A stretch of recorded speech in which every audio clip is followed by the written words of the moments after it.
찰스 다윈입니다.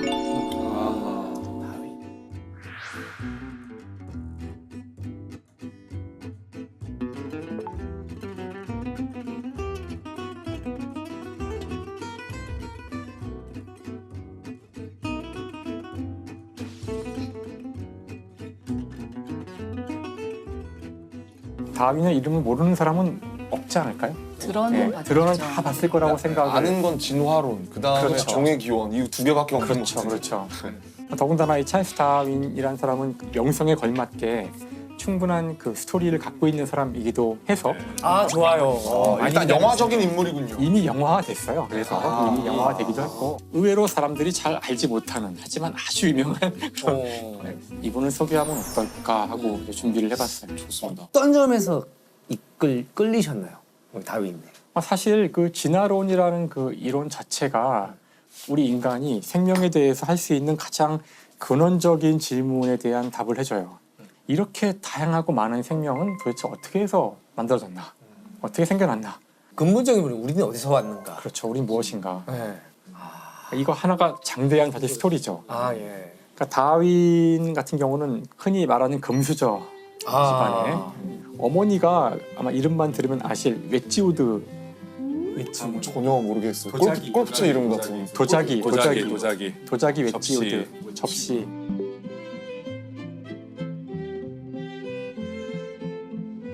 그래서 금수저 집안에서 태어났기 때문에 사실 평생을 제대로 된 직업을 가진 적이 없었어요.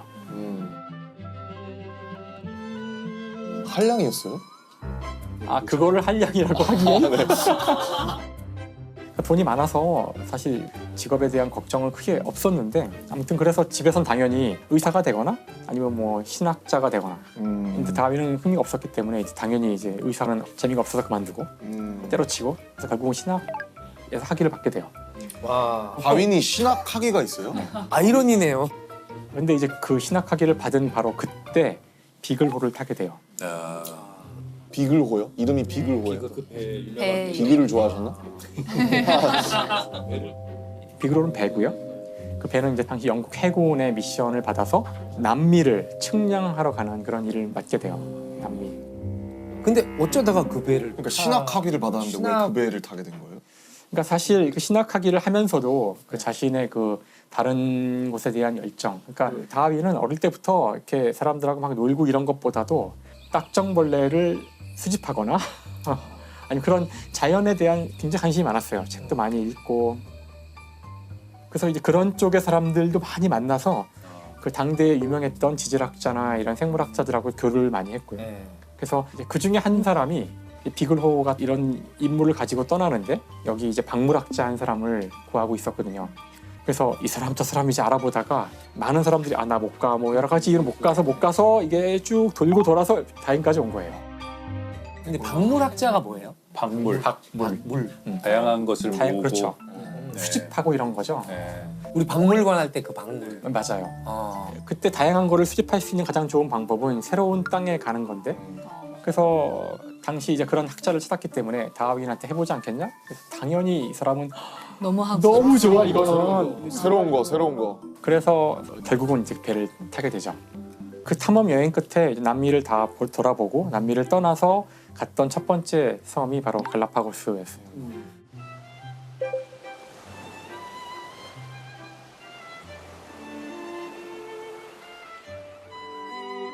근데 갈라파고스에서도 이제 많은 관찰을 하게 되는데 이 지역이 특별한 것이 대륙과 동떨어진 섬이잖아요. 그래서 이 섬에서는 정말로 한 번도 본 적 없는 괴상망측한 생명체들이 있는 거예요.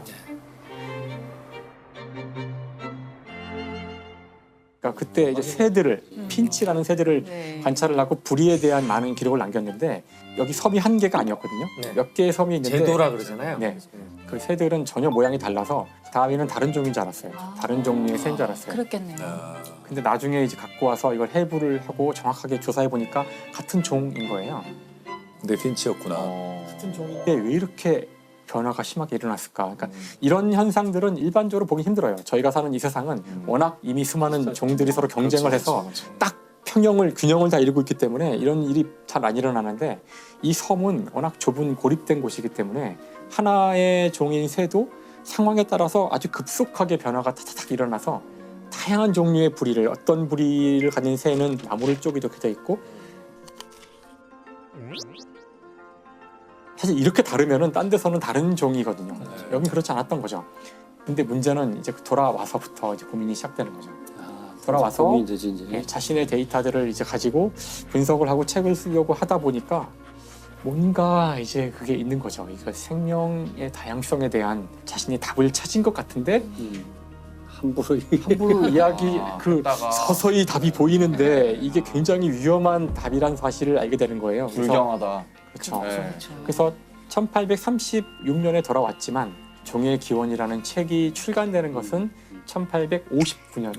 20년이 넘게 걸렸네요. 무려 한 25년 가까운 와. 시간을 더 이제 보내야 되는데 물론 그 사이에 많은 일들이 있었지만 기본적으로는 과연 이것이 옳은 이론일까? 그리고 이걸 냈을 때에 자기한테 돌아올 엄청난 엄청나네. 공격과 비난 이건 단순한 어떤 과학자로서의 공격이 아니라 성경에 나오는 그 말씀을 다 위반하고 모든 사람이 믿고 있던 인간의 존엄성, 인간은 고귀한 존재고 선택받은 존재라는 것을 다 깨뜨릴 수 있는 거기 때문에 본인이 먼저 완벽한 득을. 증거들을 얻어야 한다고 믿고 질문을 하고서 그걸 다 답을 찾는 데까지 시간이 걸리는 거예요. 보강을 하는 데까지. 코페르니쿠스랑 비슷한 것 맞아요. 같네요. 코페르니쿠스가 이제 지구가 이 세상의 중심이다라는 걸 모든 사람이 그렇게 생각하고 있을 때 열심히 관측하고 꼼꼼하게 기록해서 봤더니 그러면 안 되는데 자꾸 태양이 중심에 있고 지구가 움직이는 결과가 자꾸 나오는 거죠. 그래서 이거를 낼 때 약간 고민을 많이 하셔서 나중에 거의 이제 인생의 말년까지 와서 병상에 누워서 그때서야 책을 집필하셨다고. 지금 다윈이 하려는 얘기는 성경 정면으로 전체를 그냥 반박하는. 그 창세기 전체일 뿐만 아니라 그 인간에 대한 수많은 이야기들을 전체를 부정하는 거죠. 근데 일단 욕을 무턱으로 먹었을 것 같은데요. 욕을 먹은 정도가 아니라 왜냐면 진짜 뭐랄까 변을 안 당한 게 이상할 정도로. 심지어 본인도 고민을 많이 하는데 이 다윈의 와이프가 독실한 또 신자였거든요. 그래서 그 다른 사람들한테는 함부로 말을 이제 안 해요. 위험해서. 그래서 자기 아내한테 이야기해주자 아내가 굉장히 분노를. 그렇죠. 그다음에 또 한편으로는 남편을 이제 보호하고 싶기도 했겠죠. 생각도 하지 마라. 다윈도 고민을 많이 하는데 그 다윈이 남긴 기록을 보면 다윈이 그 신에 대한 어떤 믿음이 서서히 사라져가는 과정이 보이긴 보여요. 그러니까 자기도 고민을 많이 하거든요. 성경에서의 모순도 수없이 찾아내고 이건 말이 안 되지 않느냐. 이 세상에는 아담과 이브밖에 없었는데 이 둘은 아들을 둘 낳는데 딸도 없는데 어떻게 그 다음에 이야기가 이어지지? 이런 식으로 이제 성경 자체에서도 수많은 문제점들을 찾아내면서 좀 이상하다라고 이야기도 하고 다음에 본인이 연구를 진행해 가면서 이렇게 진화에 대한 증거가 많은데 성경이 맞을 수가 있겠느냐. 그래서 어느 시점엔 자기도 나는 더 이상 성경에 나오는 창조론을 믿을 수 없다 이런 글도 써요. 확신의 찬. 네. 그럼 진화론이라는 거는 심플하게 무엇을 말하는 책인 걸까요, 결국? 사실 진화론이라는 것은 우리 주위에 보는 생물들이 변화한다는 걸 의미해요. 첫 번째로. 생물들이 변화한다. 그러니까 그 전까지 사람들은 우리 주변에 있는 많은 이 생물들은 언제부터인지 모르지만 뭐 신이 창조했든 그냥 계속 이런 모습으로 있었을 거야라고 믿고 있었죠. 네. 하지만 이제 진화론은 그것이 아니라 생명은 끝없이 변화해가고 사실은 지금 존재하는 수많은 생명체들은 더 근본적인 생명체로부터 온 것이고 더 근본적인 것은 더 근본적인 것으로 더 계속 수렴해 올라갈 수가 있는데 이걸 끝까지 가져가면은 사실은 단 하나의 생명으로부터 시작하여 진화를 거듭하여 지금 이렇게 우리가 보는 다양한 생명체가 만들어졌고 이 과정에서 누군가 디자인을 하거나 누군가 명령을 할 필요가 없이 자연적으로 이것이 일어났다는 거예요. 그래서 아무튼 이거를 이제 설명을 해서 사람들이 납득을 해야 되기 때문에 이걸 집대성하여 쓴 책이 이제 종의 기원이라는 책인데 이 책이 아주 고도의 전략을 쓰게 돼요. 이 책을 아마 많은 분들이 이 책은 과학의 고전이라니까 한번 읽어볼까? 그렇게 읽어보시려고 했던 분들은 이제 읽다가 엄청난 그 자기 환멸과 네? 분노를 느낄 수 있는 책인데 시작 부분이 그래요. 시작 부분이. 그러니까 책의 시작 부분은 비둘기에 대한 이야기로 시작하는데 우리나라 사람들은 알지도 못할 비둘기에 대한 수많은 이름들이 나오기 때문에 그 영어로도 나오는데 찾아보면 다 비둘기라고 돼 있거든요. 아, 다양한 비둘기들의 수많은 이름들이. 비둘기가 나오는데 도대체 나는 종의 기원이라는 그 위대한 이론을 알고 싶은데 왜 비둘기 이야기만 이렇게 오래 하는 걸까? 이게 이제 당시 그 다윈이 살던 시대, 그 시대에는 비둘기뿐만 아니라 강아지도 그렇고요, 고양이도 그렇고 그걸 잘 키워가지고 아주 독특한 형태로 만드는 게 되게 유행이었어요. 그러니까 이 다윈은 처음에 어떻게 시작한 거냐면은 이걸 봐라. 인간이 개입하여 특별한 결과를 얻고 싶을 때 비둘기를 가지고 이미 우리는 수많은 교배를 통해서 원하는 형질을 얻어왔다. 이미 그걸로 증명이 되고 있다 우리 주변. 하고 있지 않냐? 네. 우리는 진화를 벌써 시킨 해왔다. 거죠. 우리가 이걸 골라온 거죠. 우리도 혈통적으로 걔끼리 계속 했듯이. 아, 네. 맞아요. 사실 그러니까 이미 사람들한테 익숙한 이 비둘기라든가 이 강아지라든가 이런 교배시키는 것을 먼저 설명을 한 거예요. 그러기 위해서 굉장히 지루하지만 지금 우리가 보기엔 근데 이게 당대에는 지루하지 않았대요. 아, 그럴 수 비둘기 있겠네. 얘네 집에서도 비둘기 키우고 저기 집에서도 네. 비둘기 키우니까 심지어 출판사에서는 이 원고를 받은 다음에 이게 입담하는 원고인데 이 책을 다 출판하기보다 요 일장 앞쪽만. 요 비둘기 요 일장만 따로 내면 이거 대박이다. 대박 칠 거다. 아. 이거 우리 분리합시다. 네. 근데 이건 이제 다윈의 그 의도를 몰랐던 거고 아, 다윈은 이거는 사실 이걸 말하려고 쓴 건데 접근법이 굉장히 스무스하네요. 그래서 사실 이 책에서 저는 가장 좋아하는 부분이 중간에 이 비둘기 얘기가 끝난 다음에 진짜 본인이 하고 싶은 이야기로 가는 전환부가 있는데요. 거기에 아주 제가 보기엔 위대한 접속사가 나와요. 위대한 접속사. 하물며. 하물며라는. 하물며라는 접속사가 나오는데 이 앞에 문장이 뭐냐 하면은 이처럼 우리 인간은 비둘기와 다른 동물들을 우리가 원하는 쪽으로 교배를 통해서 개량해 왔다는 거예요. 개량해 왔다.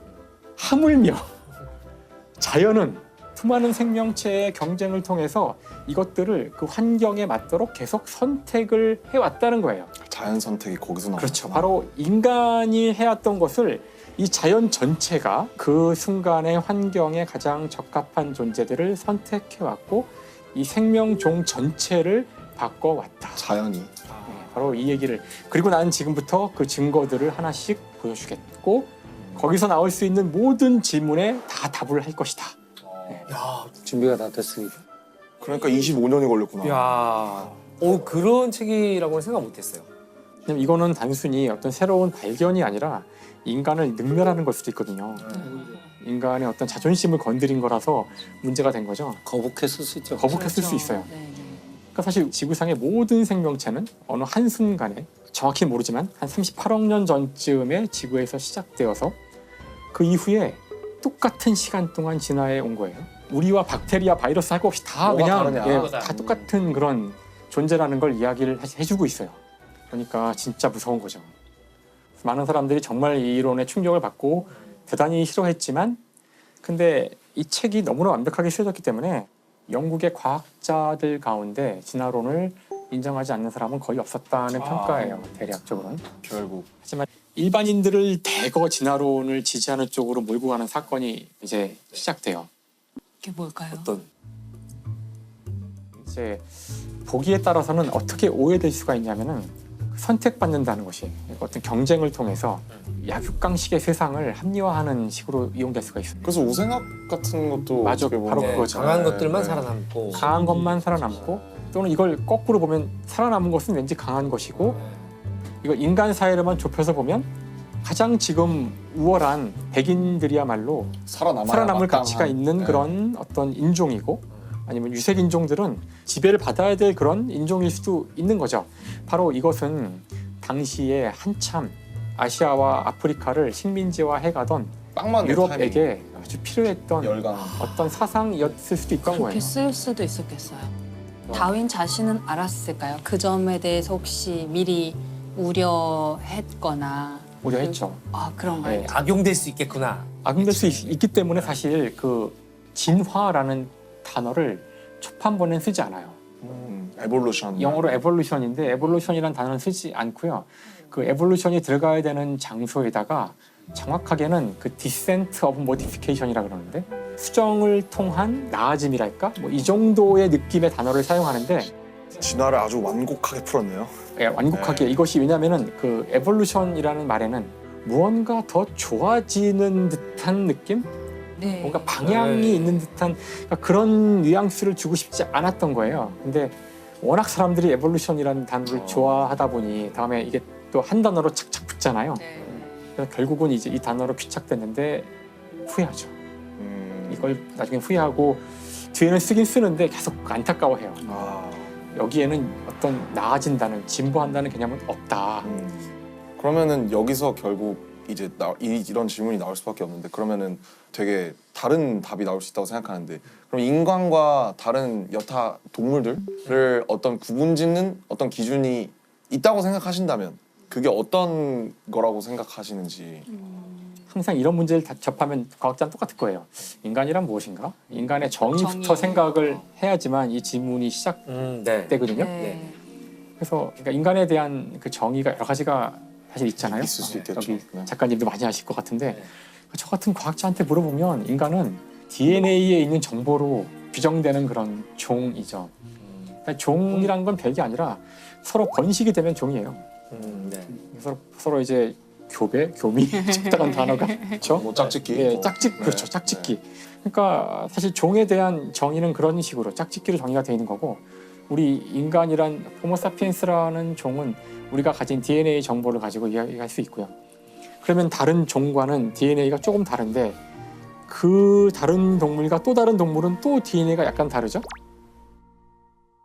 김영하 선생님은 네. 이 얘기에 대해서 어떻게 생각하세요? 어렵다고 생각합니다. 지금 많이 골똘히 생각에 잠겨 계시더라고요. 네. 인간이란 오랫동안 말씀 안 무엇인가. 하셨는데 근데 이제 저는 이야기를 쓰는 사람이니까 인간과 다른 종을 구분하는 가장 큰 것은 인간은 이야기를 한다는 거죠. 없는 이야기를 만들어내기도 하고. 어쨌든 이야기를 한다는 거죠. 이야기를 한다는 게 정확하게 뭐랄까 좀 이야기라는 게 그러니까 뭐 인간이랑 모기도 다르지 않고 인간이랑 원숭이도 다르지 않지만 이야기를 안 하잖아요. 이야기라는 거는 생존에 필요한 정보들을 굉장히 효과적으로 전달하는 매체거든요. 그러니까 우리가 생존에 필요한 여러 가지 정보가 있지만 이거를 그냥 직설법으로 전달하면 잔소리가 돼서 듣기 싫어해요. 늑대 조심해라, 뭐 호랑이 조심해라 이런 거보다는 늑대와 호랑이에 관한 무서운 얘기를 애들한테 들려주면 옛날에 각인이 되는 거죠. 늑대는 진짜 무서운 거구나. 그게 또 감정으로 전해지기 때문에 정보로 듣는 것보다는 감정으로 우리가 들으면 몸이 반응하거든요. 이런 식으로 해서 이런 정보들을 효과적으로 전승하고 전파시키고 심지어 막 퍼져나가기까지 하잖아요. 네. 이런 것들을 잘하는 어떤 인류가 살아남아요. 득세했을 가능성이 있다는 거예요. 그러니까 바로 지금 정확히 네. 좀 전에 말씀하신 그 지점이 제가 처음에 이야기를 시작할 때 그냥 과학이 인간에 대해서 어떤 이야기를 해준다면 그 이야기를 할 때 가장 중요한 과학 이론은 진화론일 것이다라고 이야기했잖아요. 왜냐하면은 바로 지금처럼 왜 인간은 이야기를 좋아할까? 네. 보통은 이런 질문은 답을 할 수 없는 질문이라고 알려져 있었는데 지금 바로 이제 이야기를 더 좋아하는 사람들은 생존에 유리했을 거야. 바로 이게 진화론이 인간을 설명해가는 방식이거든요. 네. 사실 진화는 이유가 없거든요. 진화는 정말 그 매번 아주 무작위적으로 변이가 일어나고 그 변이는 대부분 다 좋지 않은 결과를 보여줘요. 우리가 DNA가 이상해지면 다 안 좋은 결과가 나오는데 네. 이따금씩 그것이 좋은 좋은 결과를 결과가. 보여주는 경우가 있어요. 그것이 이제 선택되고 해서 더 번성하게 된다는 건데 이때 이 개체가 선택되는 이유는 그냥 그냥 운이에요 다. 근데 사실은 이유는 별로 없고 이런 단순한 규칙만 있을지 몰라요. 진화론이라는 단순한 규칙뿐이거든요. 그래서 이 다윈의 종의 기원의 마지막 이게 문장인데 처음에 몇몇 또는 하나의 형태로 숨결이 불어넣어진 생명이 여러 가지 힘을 통해 그토록 단순한 시작에서부터 가장 아름답고 경이로우며 한계가 없는 형태로 전개되어 왔고 지금도 전개되고 있다는 생명에 대한 이런 시각에는 장엄함이 깃들어 있다.